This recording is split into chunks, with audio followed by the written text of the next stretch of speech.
बांग्लादेश और पाकिस्तान के दरमियान बराह रास्त तिजारत का आगाज। इस्लामाबाद, दिल्ली, पाकिस्तान ऑनलाइन। पाकिस्तान और बांग्लादेश के दरमियान दिहाइयों बाद पहली बार बराह रास्त तिजारत का आगाज हो गया। रोजनामा जंग के मुताबिक बांग्लादेशी हकाम का कहना है कि पहला मौका है कि पाकिस्तान से 50,000 टन चावल दरआमद कर रहे हैं। उनका कहना है कि ये दोनों ममालिक के दरमियान पहला बराह रास्त मुआहिदा है।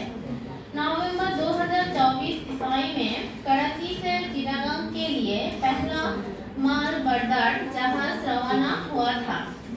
ये एकदम कई दिहाइयों बाद दोनों ममालिक के दरमियान बराह रास्त मुआहिदा है।